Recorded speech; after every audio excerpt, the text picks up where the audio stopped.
How to deal with that one coworker who drives you nuts. Brought to you by Lux von Zollern, the maker of exclusive garments for successful women, available at the website www.lvzprestige.com. Think Lux von Zollern when you wish to amplify your executive impact in high-stakes business environments. Every office has one. That coworker who manages to turn even the simplest task into a source of frustration. Maybe it's Debbie, who constantly overshares personal drama, or Chad, who insists on playing devil's advocate in every meeting, even when no one asked. Or perhaps it's Susan, the micromanager who hovers over your shoulder like a helicopter parent with a corporate title. Whoever they are, they're driving you nuts, and you're not alone. But here's the thing. You don't have to lose your sanity or your cool over their antics.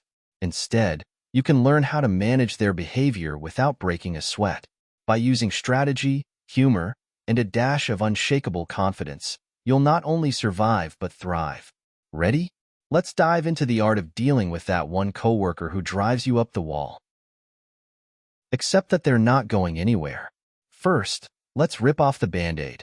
They're not going anywhere. The corporate gods, in their infinite wisdom, have decided that this person is here to stay. But the good news? You don't have to like them, and you certainly don't have to let them ruin your day. The sooner you accept their presence as an unchangeable variable, the sooner you can focus on what you can control, your reaction. Think of them as the office equivalent of a bad weather day. You wouldn't waste energy yelling at the rain, so why waste energy getting worked up over them? Understand their behavior. Here's a secret. Every annoying coworker has a reason for being the way they are. Maybe Debbie overshares because she's lonely and desperate for connection. Maybe Chad plays devil's advocate because he's insecure about his actual contributions. And maybe Susan micromanages because she's terrified of looking incompetent. Understanding their behavior doesn't mean excusing it, but it does give you insight into how to deal with them. For example, if Debbie needs someone to listen, set boundaries while still offering empathy. Wow, that sounds tough. I hope you have a chance to talk to a close friend about it. Translation: I am not your therapist. Protect your energy. The most important thing you can do when dealing with a difficult coworker is to protect your energy. They thrive on pulling others into their drama, chaos, or nonsense. Don't let them. Create a mental bubble around yourself, and don't let their antics penetrate it. For example, if Chad starts one of his famous debates during a meeting, resist the urge to engage. Smile politely, nod, and let him burn himself out. If Susan starts hovering, redirect her attention. Thanks for checking in. I'll send you an update when it's ready. The key is to stay calm, composed, and unbothered. Set clear boundaries. Boundaries are your best friend in a toxic work environment. If a coworker is constantly crossing the line, it's time to gently but firmly push back. The trick is to be assertive without being confrontational. For example, if Debbie interrupts your work to unload her personal drama, say, "I'd love to chat, but I need to focus on this deadline. Let's catch up later." Spoiler: later can mean never. If Susan micromanages, say, "I appreciate your input. I'll make sure to circle back if I need guidance." Setting boundaries doesn't make you mean. It makes you professional, and it lets the other person know that you value your time and space. Find humor in the situation. Sometimes, the best way to deal with an annoying coworker is to laugh about it. Not in a malicious way, but in a, "this is so ridiculous, it's funny" kind of way. Humor diffuses tension, reduces stress, and helps you keep your sanity intact. For example, if Chad insists on playing devil's advocate for the 100th time, imagine him wearing a literal devil costume at the meeting. Bonus points if you mentally add pitchfork sound effects every time he speaks. A little humor goes a long way in helping you stay unbothered. Use strategic compliments. Here's a sneaky but effective strategy. Compliment their strengths, even if you have to squint to find them. Bullies, oversharers, and micromanagers often act out because they're seeking validation. By giving them a small dose of what they crave, you can diffuse their behavior without feeding into it too much. For instance, to Debbie, "You're so great at connecting with people. It's inspiring."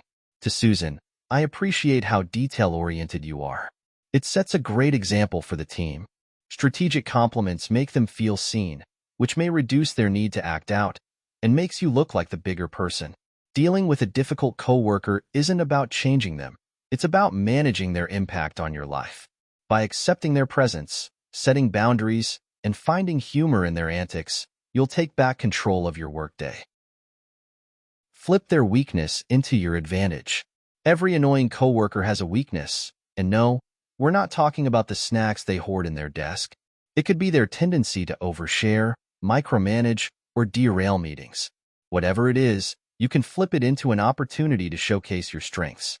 For instance, if Debbie, the office oversharer, dominates conversations, use her as a barometer to steer discussions. Debbie, you always have such interesting insights. What do you think about X? Suddenly, you're the meeting's unofficial moderator, winning points with the team for keeping things on track. If Susan, the micromanager, insists on helping, redirect her. Your attention to detail is impressive. Could you review the final version of this report? Now, she's channeling her energy into something useful while you focus on bigger priorities. The key is to reposition their quirks in ways that benefit you and the team. Enlist the power of the unexpected ally. Sometimes, the best way to deal with an annoying coworker is to enlist a neutral third party, the unexpected ally. Think of this as bringing in backup without making it obvious. Maybe it's the HR rep, the office mediator, or that one team member who's respected by everyone. Approach this person casually and frame the situation as seeking advice, not gossiping. For example, I've noticed coworker can be really intense in meetings. Any tips for keeping things productive? This does two things. It validates your perspective, because let's face it, others have probably noticed too. And it subtly recruits someone to help balance the dynamic. Keep a record of the chaos. Annoying coworkers are often their own worst enemies, creating chaos and leaving a trail of confusion in their wake. Your job? Document everything. Keep a calm, professional log of their behavior, especially if it impacts your work.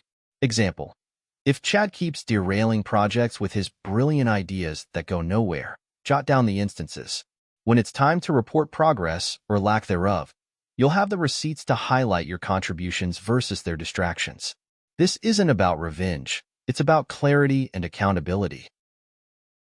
Master the art of tactical silence. Silence is one of the most underrated power moves in the workplace.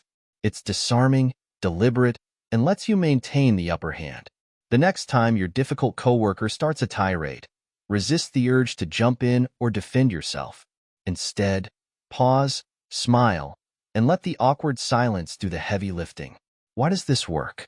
Because silence creates a power vacuum. The longer they talk without interruption, the more they expose their own weaknesses. And while they're busy over-explaining, you're calmly positioning yourself as the composed, professional voice of reason. Neutralize the drama with humor. Nothing deflates tension faster than a well-timed joke. Humor is your secret weapon for navigating workplace nonsense while keeping your sanity intact.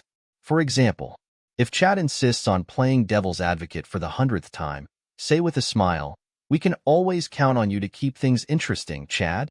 If Debbie corners you with another oversharing session, gently deflect with, "Wow, Debbie, you should start a podcast. You've got great stories."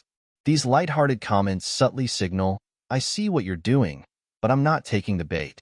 It's a graceful way to disarm their behavior without confrontation. Shine so bright they can't touch you. One of the best ways to deal with a difficult coworker is to outshine them, not by competing with their antics, but by delivering excellence that speaks for itself. When your work is consistently stellar, their attempts to undermine or annoy you will start to look petty and ineffective. Stay focused on your goals, meet your deadlines, and let your results speak louder than their noise. When leadership notices your contributions, it won't matter what Chad or Debbie says or does. They'll be overshadowed by your brilliance.